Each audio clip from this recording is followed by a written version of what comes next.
Para o alto então vem o socorro, sim. Deus proverá, Deus proverá.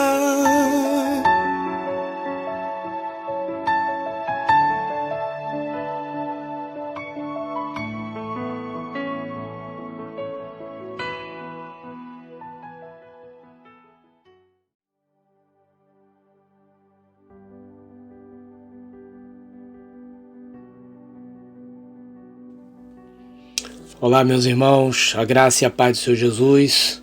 Voltei, hein? E voltei com uma mensagem tremenda. Peço para que os irmãos se inscrevam no canal. Estou lutando por você.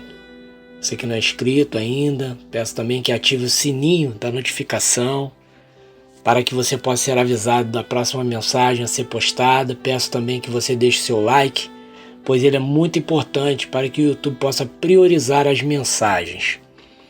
Então, meus irmãos, venho aqui para trazer uma novidade para os irmãos que estão adquirindo as camisas, o livro.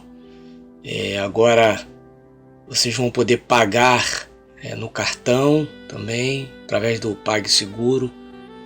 Quando você clicar lá em comprar ou o livro ou as camisas do canal, você vai ser direcionado até a página do PagSeguro para você poder fazer a sua compra. Os irmãos que já fizeram a compra do livro, peço para que possam enviar o comprovante de pagamento por e-mail, para que nós possamos identificar o seu pedido, e assim que for confirmado o seu pagamento, enviarmos o arquivo do livro para vocês. O livro está vendendo bastante, está vendendo bem.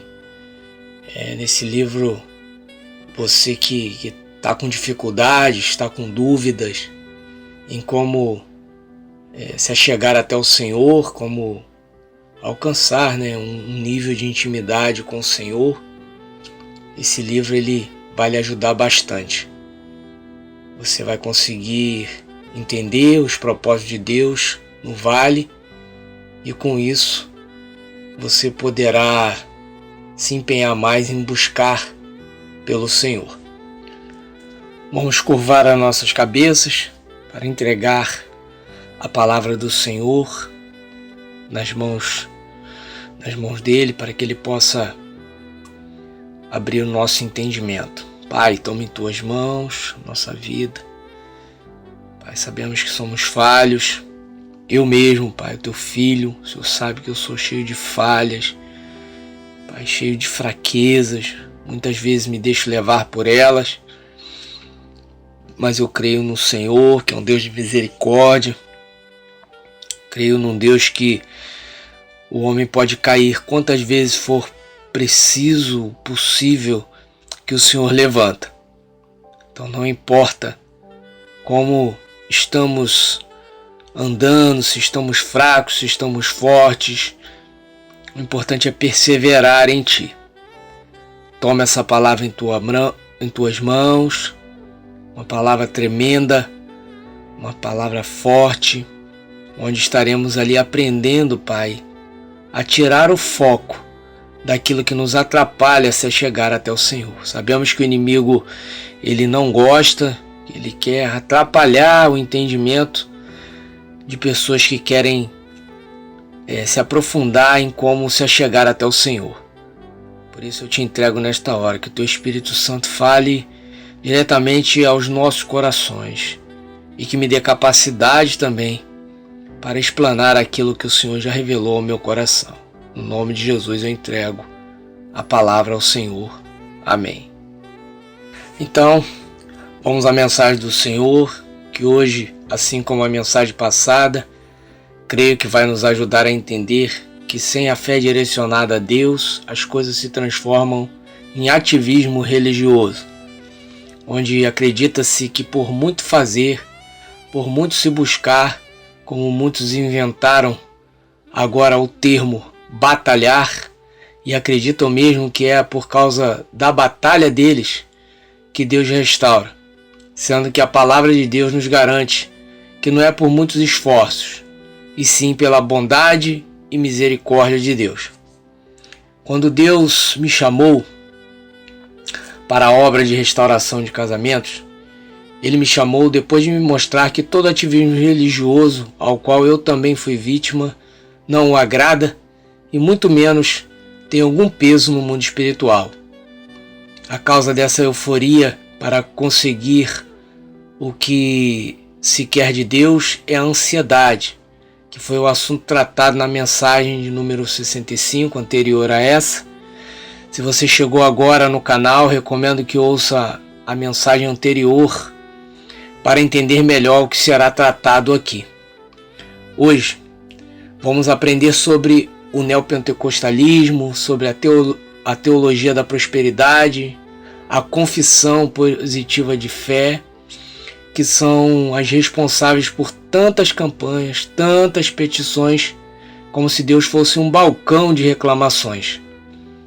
Fique atento, pare tudo o que está fazendo para ouvir essa mensagem com atenção.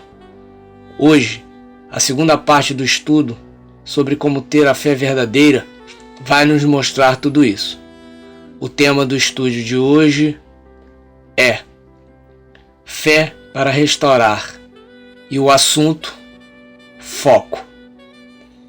Pessoas acham que um casamento restaurado é sinal de que Deus respondeu às suas orações. Por muitos buscarem, por pagarem o preço, por terem optado a esperar pela restauração de seus casamentos, ao invés de prosseguir a vida e até relacionar-se com outras pessoas.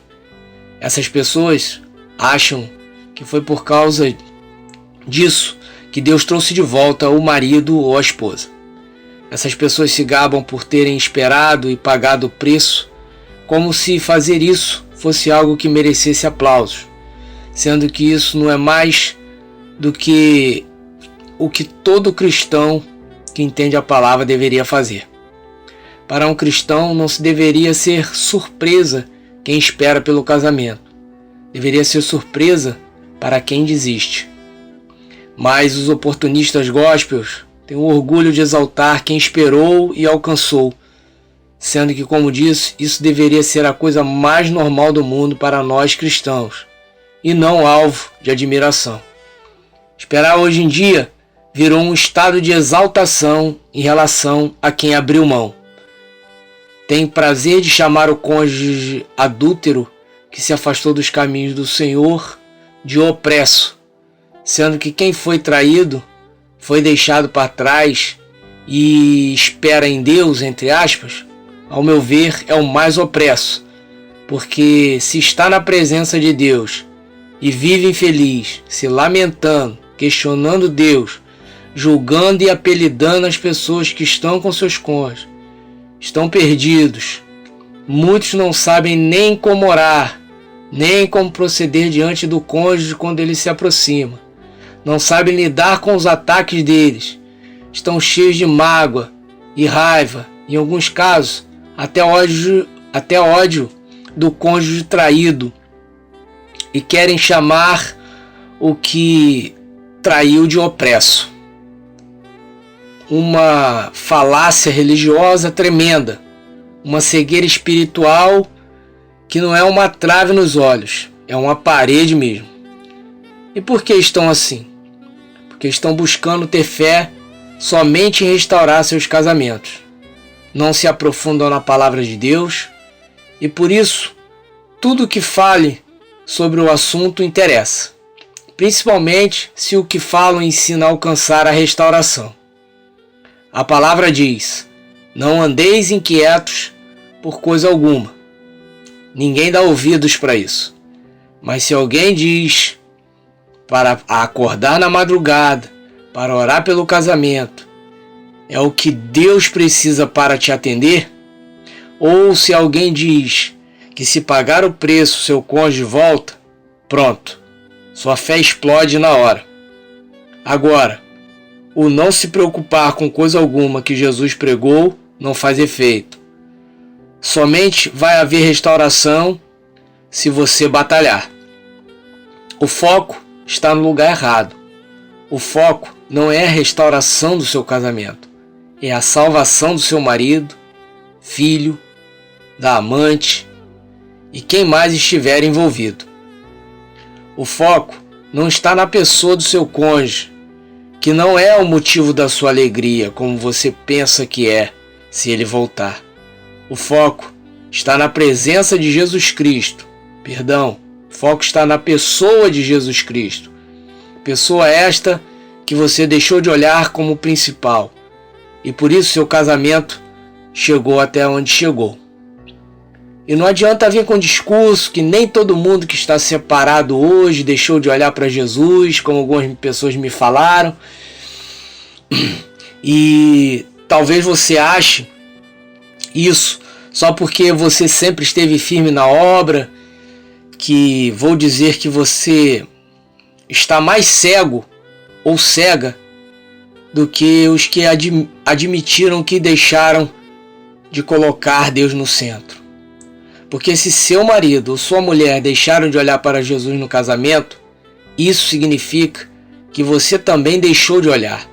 Porque no casamento, e se tratando dele, não tem como separar um do outro. São uma só carne. Esqueceu disso? Não tem como separar você do seu cônjuge que vacilou com Deus. Se um deixa de olhar para Jesus, a carne que se unificou rasga. Porque se você não entende que se quebra os dois têm culpa, não pode entender que quando o restaura, Deus honrou a promessa de ser uma só carne, e não porque uma só pessoa buscou por isso. Então, quando tudo vai bem, é uma só carne, e quando um vacila, vira duas carnes.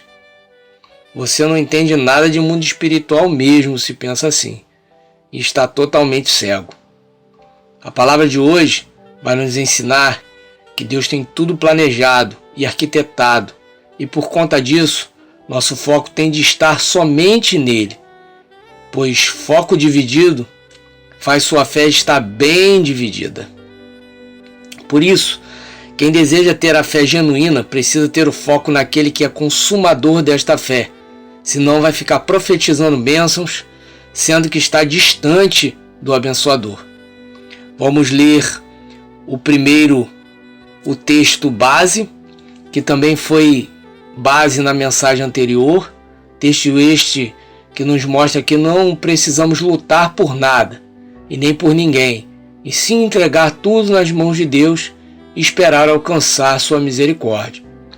O texto base, que eu vou usar na mensagem, nas outras mensagens também, está em Romanos, capítulo 9, versículo 14 e 16, que diz: será que Deus está sendo injusto? Claro que não. Deus já havia dito a Moisés: se eu quiser ser benigno com alguém, eu sê-lo-ei. Eu terei misericórdia de qualquer um que eu quiser. Assim, as bênçãos de Deus não são dadas só porque alguém decide recebê-las ou trabalha arduamente para consegui-las. São dadas porque Deus tem misericórdia daqueles que Ele quer. Amém? Agora vamos ao texto principal da mensagem de hoje, que está em Daniel, capítulo 12 inteiro, que diz: e o anjo continuou dizendo: nesse tempo aparecerá o anjo Miguel, o protetor do povo de Deus.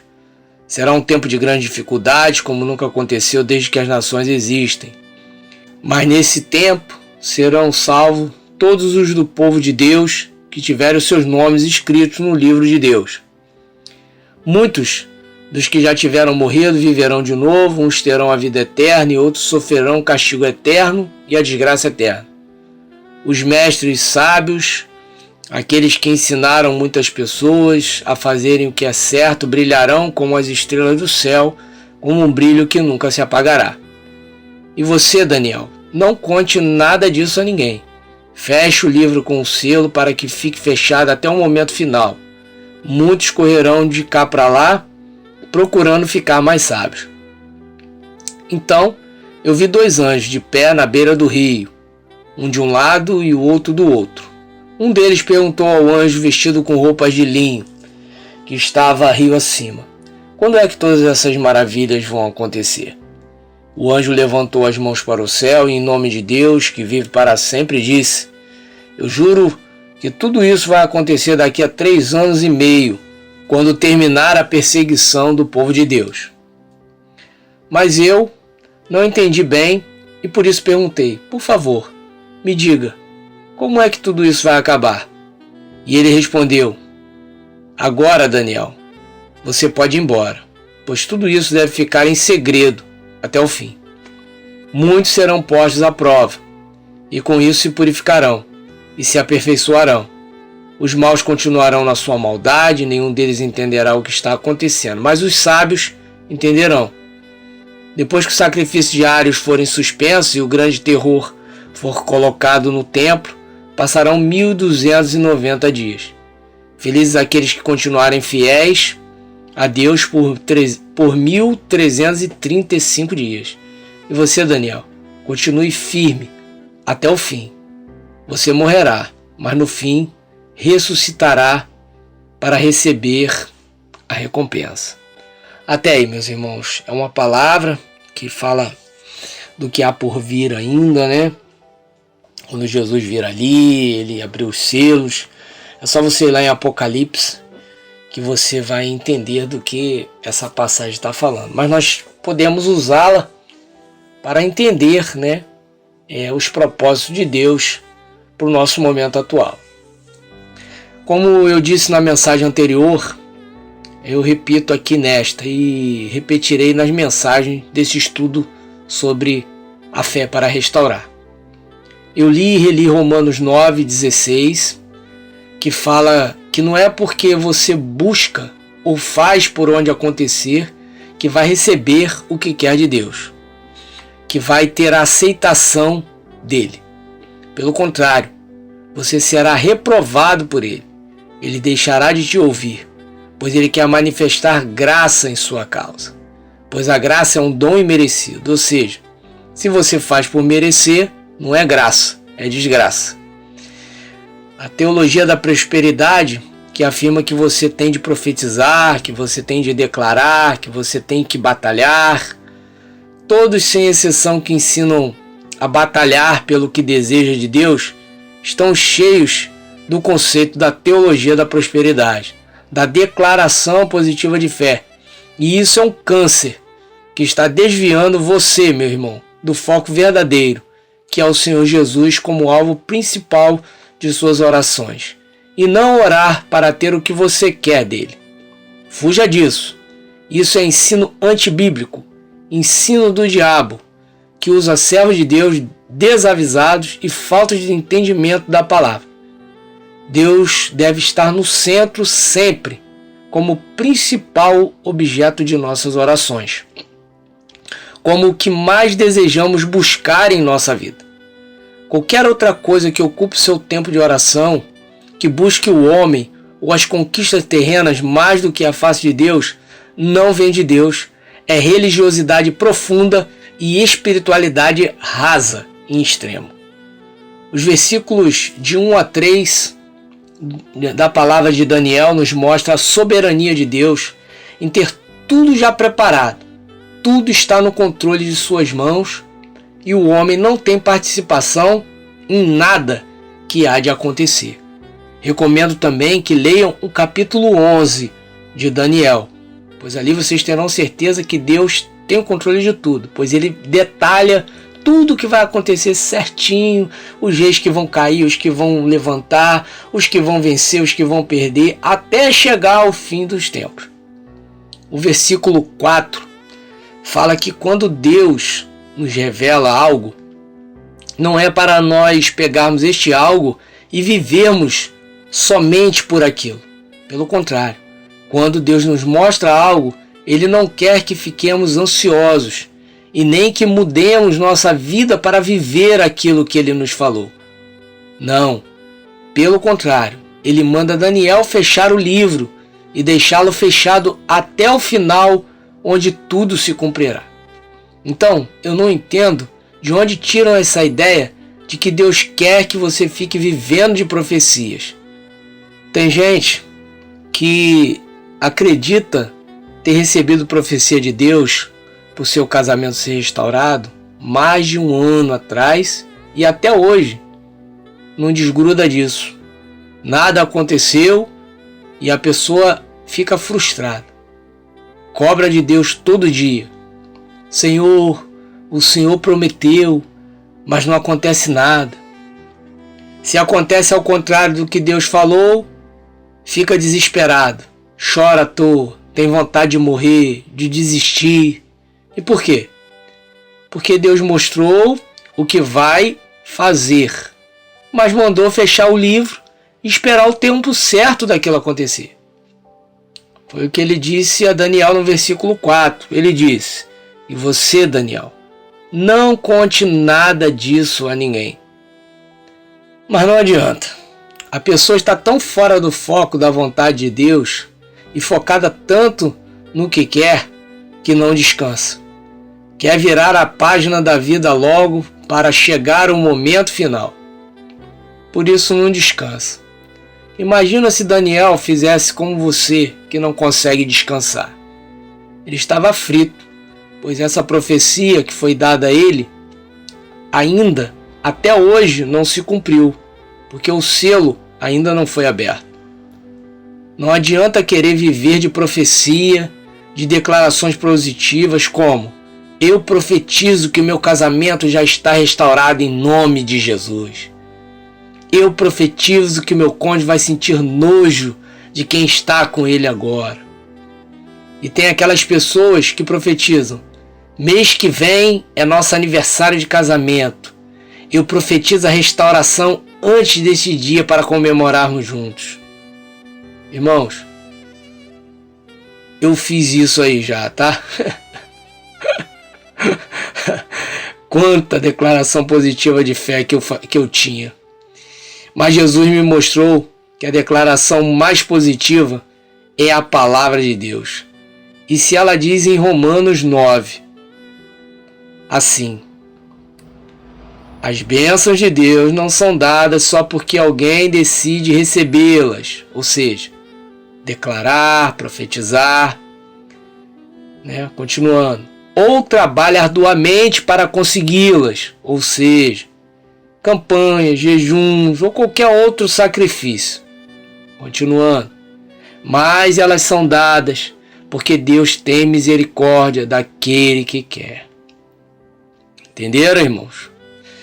Agora os católicos vão me dar razão, porque eu sei que eles sofrem com crentes que criticam que os católicos fazem sacrifícios e promessas absurdas, que andam de joelhos por quilômetros para alcançar curas, bênçãos de Deus, que muitos se autoflagelam, muitas vezes para chamar a atenção de Deus para suas necessidades e blá blá blá e blá blá blá. Mas cristãos que criticam não se enxergam que fazem pior. Criticam os católicos e fazem pior que eles, quando ficam se matando de orar, jejuar, afundados em campanhas. Tem gente que emagrece quilos e quilos, não sorriem mais, não tem mais alegria em nada, não pode ver um culto de corrente de petições, digo petições, porque de corrente de orações mesmo, não tem nada. É corrente de 7 dias, parece até aqueles anúncios de pai de santo, que traz um amado de volta em 7 dias. Tudo para prender o crente na idolatria de ter o que se pede. Ninguém inventa um culto do perdão, culto sem petição, só para adoração. Ninguém inventa um culto para orar e negar a si mesmo. Ninguém inventa campanhas para orar, para perdoar os inimigos. Isso ninguém procura. Ninguém quer fazer esse tipo de corrente de oração. Se criticam os católicos, deveriam se envergonhar, pois eles não têm um conhecimento profundo da palavra como nós, que nos dizemos cristãos. Não precisamos declarar um final que Deus já declarou. Não precisamos buscar o que Deus já preparou para nós. Daniel foi advertido sobre pessoas assim, que iriam inventar um monte de sabedoria para explicar os milagres de Deus. Sai dessa, meus irmãos. Pare de reclamar para Deus que o seu marido não quer voltar. Pare de reclamar para Deus que você não aguenta mais.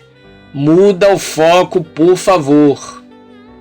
A palavra diz que tudo já está escrito, que haveriam estes tempos de dificuldades. Mas o que tem o nome escrito no livro da vida serão salvos. Você deveria se humilhar diante de Deus por causa desta salvação e não por causa do seu casamento destruído. Deus te deu um foco e você só enxerga o que você quer. Mudou de foco, largou a cruz e quer sair do sofrimento. Então fica difícil, porque a marca do cristão, como eu sempre digo, é o sofrimento. João Batista sofreu, Estevão sofreu, Paulo sofreu e um monte de outros sofreram. Personagens da Bíblia. E pasme, se você não sabe, Jesus, o Filho de Deus, sofreu. E você, a princesa do reino religioso da prosperidade, ou o príncipe encantado da declaração positiva de fé, não quer sofrer? Para de olhar só para a sua necessidade e procura saber qual a necessidade de Deus em sua vida, que você vai tirar 100 toneladas das tuas costas. E eu garanto que a paz vem e que esse cansaço, essa tristeza, esse desânimo vai embora rapidamente. Vamos lá, que eu estou só começando. Vamos ler os versículos de 5 a 7. Eles dizem assim: Então vi 2 anjos de pé na beira do rio, um de um lado e o outro do outro. Um deles perguntou ao anjo vestido com roupa de linho, que estava no rio acima: Quando é que todas essas coisas maravilhosas vão acontecer? O anjo levantou as mãos para os céus e, em nome de Deus, que vive para sempre, disse: Eu juro que tudo isso vai acontecer daqui a 3 anos e meio, quando terminar a perseguição do povo de Deus. Me diz aí nesses versículos, onde Deus tem dúvida do que Ele vai fazer ou do que acontecerá quando o tempo determinado para as coisas acontecerem chegar. Me diz onde Deus tem dúvida do futuro. Meus irmãos, Ele está falando do fim dos tempos, coisas infinitamente mais profundas e difíceis de se fazer do que restaurar o teu casamento. Então, o que te faz pensar que um Deus dessa grandiosidade, desta magnitude, que tem o fim de tudo totalmente em suas mãos, porque Ele dá até o dia que tudo vai acontecer. E se o anjo perguntasse a hora, e os segundos, e os milésimos de segundo que tudo aconteceria, Ele falaria sem gaguejar. Então, o que te faz questionar esse Deus numa coisa tão medíocre como o teu casamento, comparado aos fins dos tempos, que Ele tem tudo preparado também? Por que precisa ficar colocando Deus na parede, pressionando Deus com suas orações, que tem mais ansiedade do que fé, que tem mais desespero do que santidade? Vocês estão de brincadeira em como deixam gente louca convencer vocês que vocês precisam lembrar de Deus de sua causa, que precisam cutucar o Deus Todo-Poderoso para Ele não esquecer de você. Ei, é você que esquece e que se esqueceu dele, não lembra não? Ele nunca esqueceu de você, nem quando você o abandonou e foi viver sua vida do seu jeito que queria, ou priorizou seu casamento mais do que a ele. Ele não esquece de nada em sua vida, porque sua vida é tão importante para ele, tão importante, que ele sacrificou o seu próprio filho para morrer no seu lugar. Então me diz, se você estava perdido e condenado a morrer sem salvação, e ele não se esqueceu de você e sacrificou Jesus por você sem você pedir, ou você pediu para ser salvo? Quantas madrugadas de campanha você fez para ele enviar Jesus para te salvar? Quantos jejuns de Daniel você fez para ele criar um plano de salvação para você? Nenhum, né? Nada, né, cabeção? Então, se a salvação, que é algo infinitamente mais profundo do que a restauração do teu casamento, ele fez sem você pedir, ou seja, a misericórdia dele te alcançou, por que você precisa pedir tanto, se sacrificar tanto para ter teu casamento de volta? Só essa comparação que eu fiz da graça da cruz entre a restauração do teu casamento já era para você perceber que tem alguma coisa errada, porque você tem de pedir para Deus restaurar teu casamento. Não está vendo que estão te oprimindo com essas campanhas, não? E te afastando do foco real, que é Jesus?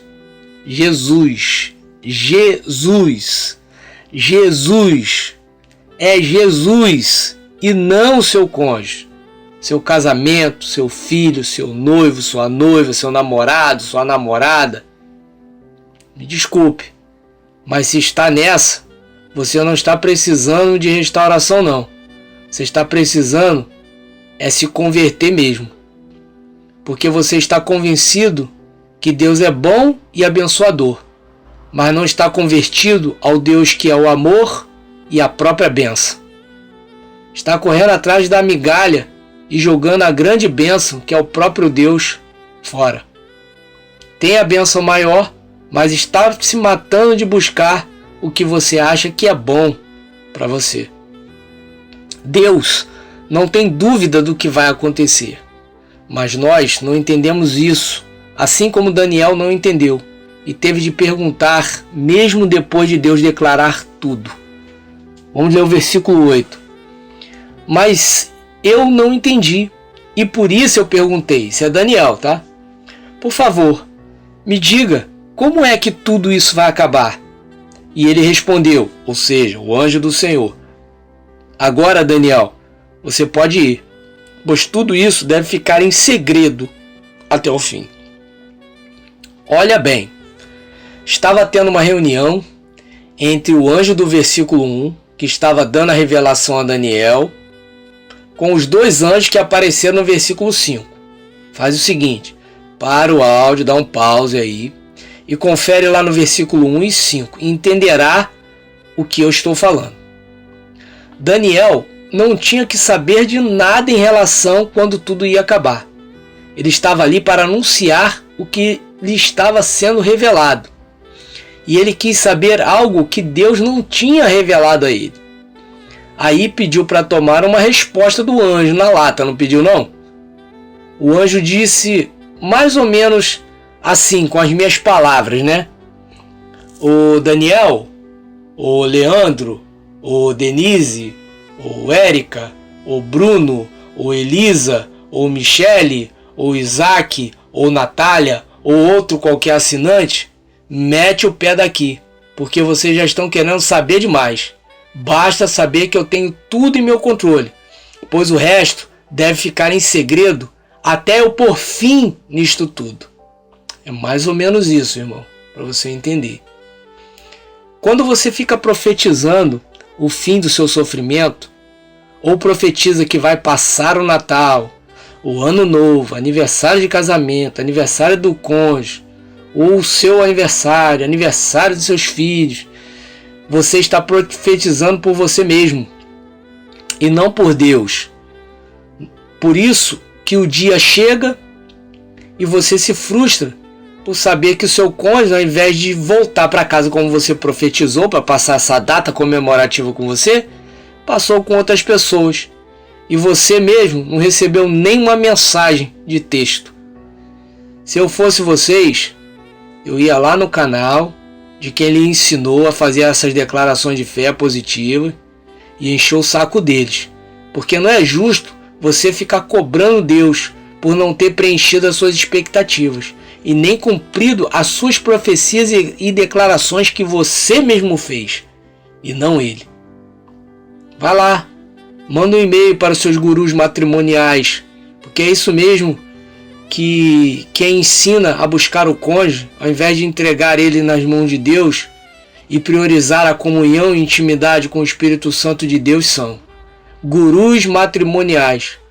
Porque quem ensina o foco certo, a direção certa, te ensina na palavra e não com declarações positivas de fé. Quando você vai cobrar Deus porque Ele não acaba com o seu sofrimento, ou porque Ele não dá um jeito em sua situação, Ele faz igual Ele fez com Daniel. Tipo assim, mete o pé daqui, porque a conversa aqui é entre quem confia no meu agir, e não em quem quer saber o que eu não revelo. Tomou aí, crente, sopa de caldo de quinó?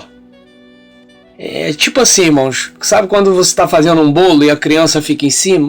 Mãe, quando é que vai ficar pronto? E você fala assim, mete o pé daqui, quando estiver pronto você vai comer.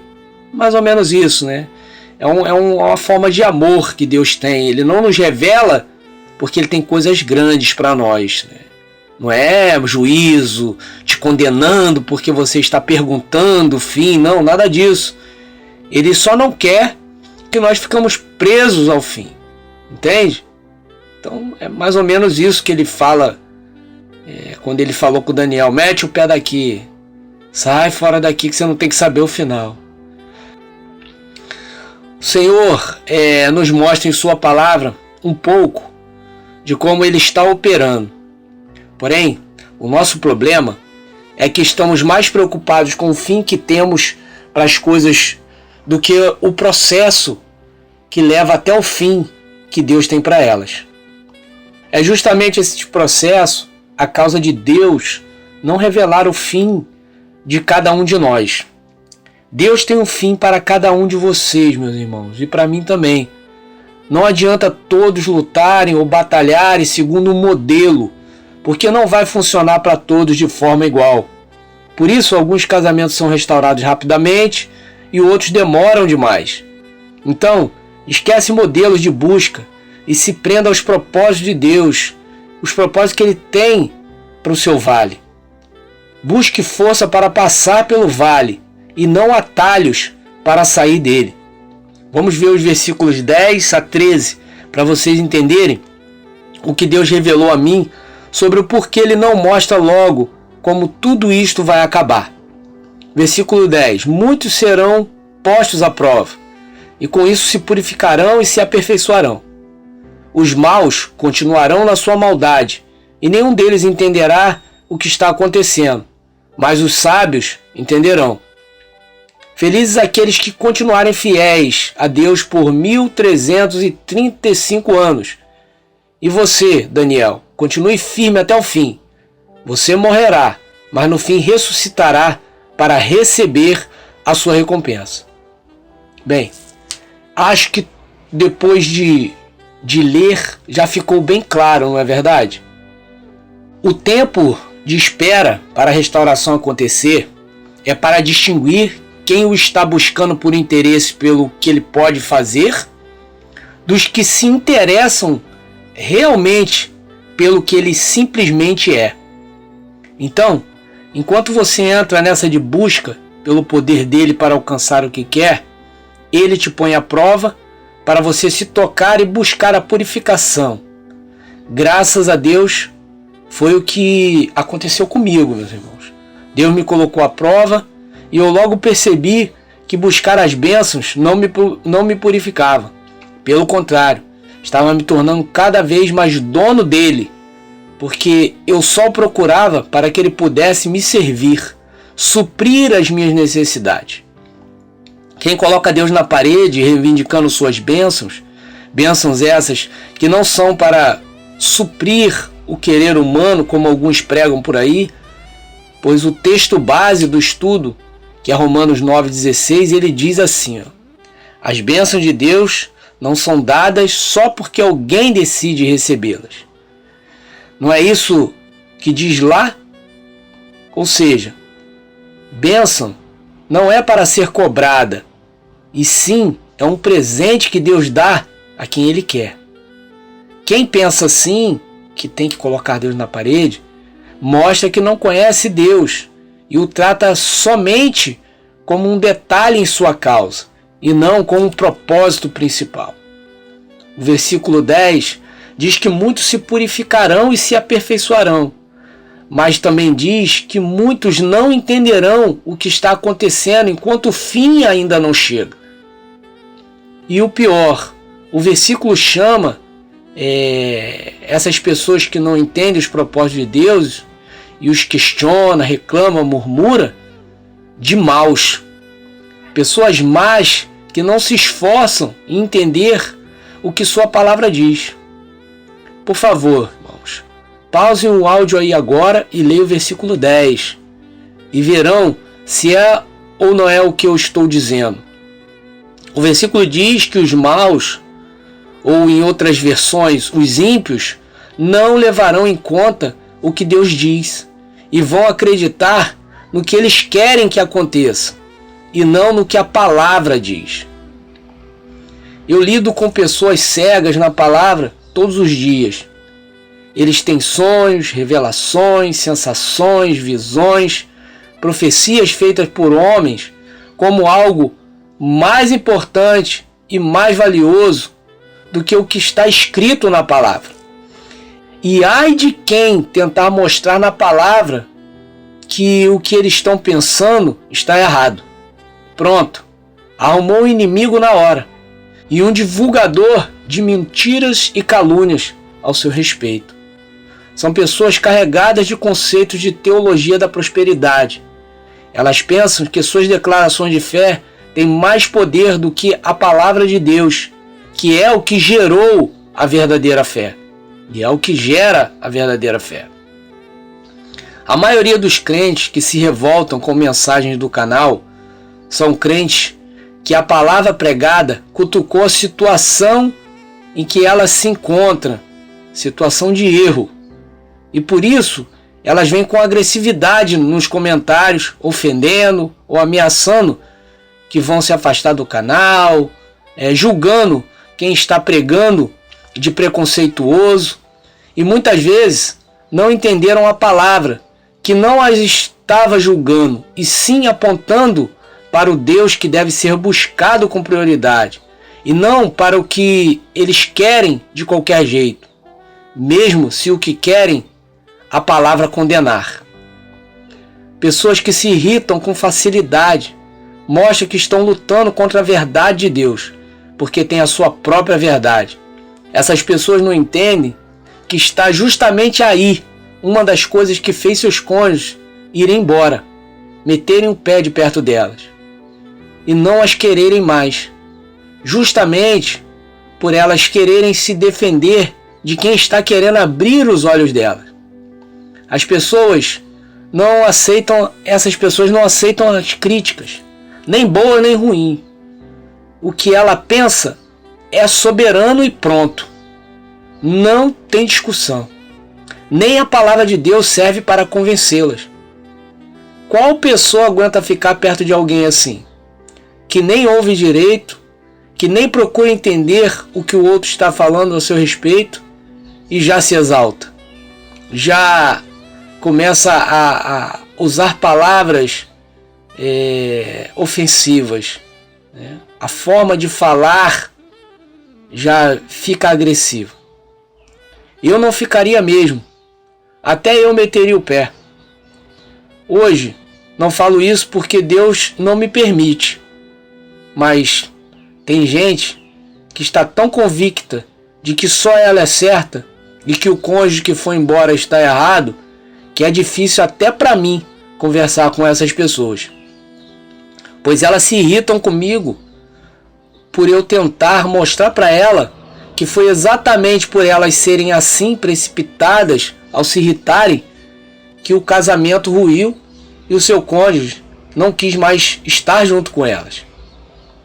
Imagina se Deus restaurar um casamento assim. Na verdade, eu poderia perguntar: para que ele vai perder tempo de restaurar o casamento de uma pessoa dessa? Para daqui a pouco o casamento quebrar de novo? Não. Definitivamente, ele não vai fazer isso. A personalidade está muito forte, o temperamento está muito forte. E não tem nada que estrague mais um relacionamento do que um temperamento forte e uma personalidade forte. Como diz no versículo 10, diz assim: os maus continuarão na sua maldade, e nenhum deles entenderá o que está acontecendo, mas os sábios entenderão. Quem são os sábios? São os perfeitos? Os corretos? Ou os que procuram ouvir? Os que dão oportunidades às pessoas de elas serem compreendidas, por mais erradas que elas sejam. Lembram de Jesus e a mulher samaritana? O quinto marido. E ele deu a oportunidade de ela apresentar as suas razões. Ele a ouviu. Mas quem é mau, na maioria das vezes, não reconhece que é mau. Vive proliferando que não fez nada para estar no vale. Ou seja, Deus é doido então, né? Porque ele permitiu essas pessoas estarem aqui. Mas por que são assim? A palavra diz que não entendem o que está acontecendo. Por isso ficam confusos, não sabem o que fazer quando a afronta vem. Pois ao invés de buscar a sabedoria de Deus em suas orações, pois a palavra de Deus diz para pedir sabedoria que ele a dá de graça, fica pedindo cônjuge de volta, achando que o cônjuge é a solução de todos os problemas que essas pessoas más têm. Odeiam as pessoas que estão com seus cônjuges. Por quê? A palavra diz que porque não entendem o que está acontecendo, não entendem o propósito de Deus, nem o que Deus quer fazer com tudo isso. Ao invés de entenderem que Deus quer salvar você, quer salvar seu cônjuge, quer salvar as pessoas que estão com eles, quer salvar os sogros que aceitam o erro deles, quer salvar a família que reprova você. Você quer a distância deles, os tem como inimigos, como opressores. Depois desta palavra, veja bem quem é que está opresso de verdade, se não é você mesmo, com tanto repúdio por pessoas. Seu cônjuge que foi o safado, você quer de volta. Mas a pessoa que está com ele, não. Você quer distância. Não parou para pensar que esta pessoa que está lá com seu cônjuge é tão vítima dele ou dela como você também? Pois quem tinha a responsabilidade de manter a aliança do casamento era o seu cônjuge ou a pessoa que está com eles? Parou para pensar nisso? De repente você não entende porque o seu foco está no lugar errado. Você não entende porque não quer largar esse seu pensamento positivista e tentar entender o que Deus está fazendo. E parar de desejar que acabe logo tudo isso, sendo que você não entendeu nem o começo e já quer chegar lá no fim. E para finalizar, os versículos 12 e 13 diz que quem perseverar até o fim verá o fim de todas as coisas. Não adianta tentar ver o fim estando no meio ainda. Com tudo isso, Deus está querendo ver quem é perseverante. E digo que nenhum dos que estão buscando somente pela restauração do casamento chegarão até o fim. Mesmo que Deus restaure seus casamentos, cairão novamente, porque como o versículo 10 diz, não estão se purificando e por isso não entendem o que realmente é importante e que a restauração do casamento não é o que importa, e sim voltar a ter comunhão com Deus, e sim a priorizar Deus, colocá-lo em primeiro lugar novamente em suas vidas. Pois quem conseguir entender isso e sair dessa zona de pedir, a zona da teologia da prosperidade, a zona do parar de sofrer, de profetizar sua bênção e tentar entender mesmo o propósito, será como Deus recomendou a Daniel, quando disse no versículo 13. E você, Daniel, continue firme até o fim. Você morrerá, mas no fim ressuscitará para receber a recompensa. E você, que acabou de ouvir essa mensagem, quer continuar firme para que não aconteça de quando Jesus voltar, ele diga a você o seguinte: Não os conheço. Não sei de onde são vocês. Afastem de mim, todos vocês que praticam o mal. Então, meus irmãos, procure ser quem entende os planos e não seja curioso para saber o fim deles.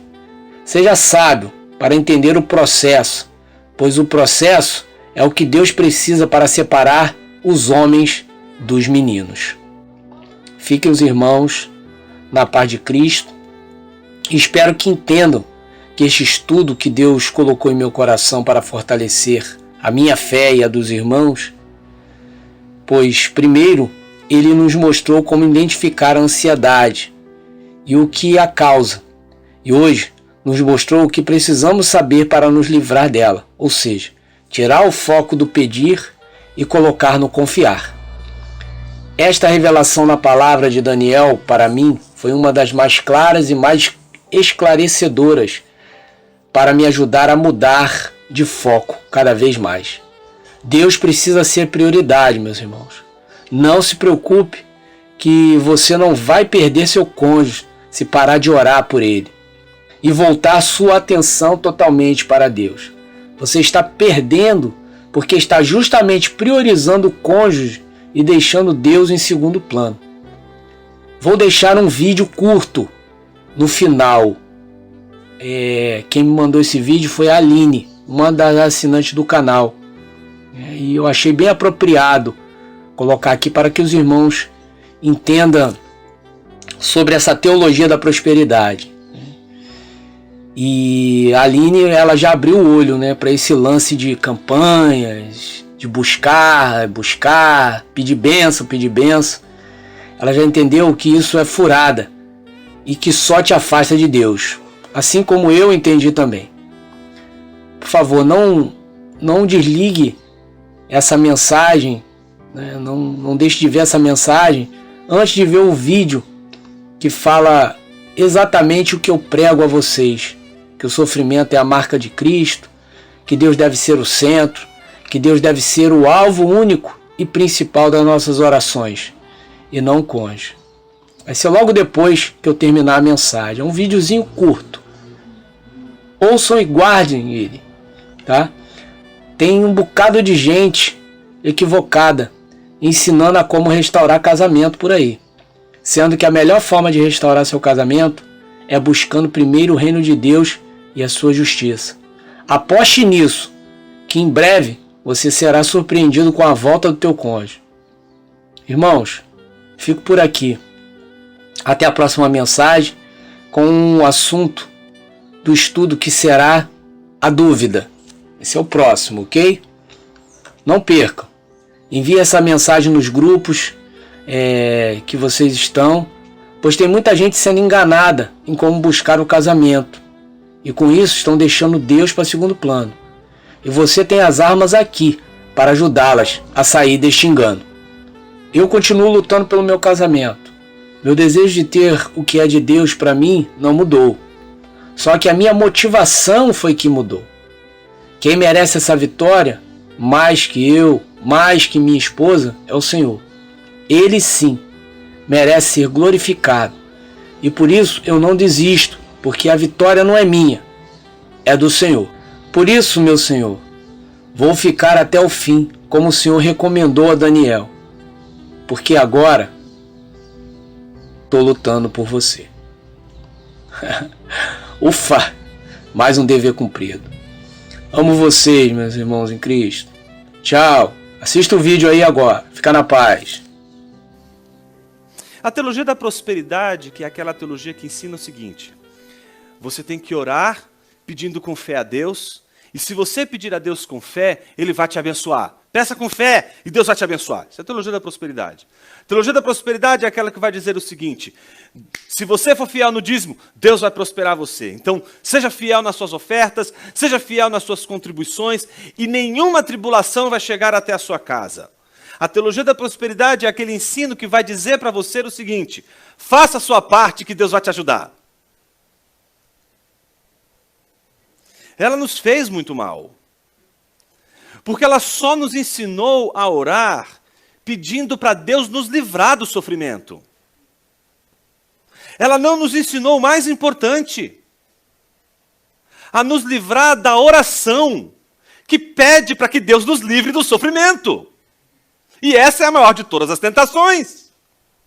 A maior de todas as tentações é aquela em que sabemos que devemos atravessar o vale, devemos atravessar o deserto e devemos passar pela cruz. E não podemos pedir para Deus: Senhor, me livra da cruz. Porque esta oração é a maior de todas as tentações, porque ela representa nada mais, nada menos do que dizer: Senhor, não vou cumprir o que vim aqui para cumprir.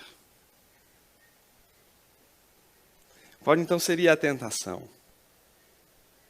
Qual seria a tentação maior de Jesus aqui, se não aquela em que o próprio Jesus chega a dizer aos termos de: Senhor, que direi eu, pois, nesta hora? Livra-me. Não. Foi para isso que eu vim.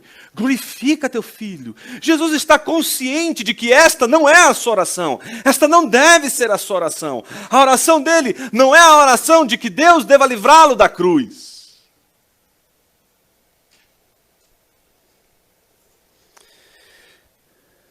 A teologia da prosperidade fez muito mal, sim. Porque ela impediu as pessoas de conhecerem a Deus exatamente nos momentos em que elas não vão ser livres do sofrimento, mas vão atravessar o sofrimento com Ele e com a sua graça. E vão suportar a dor.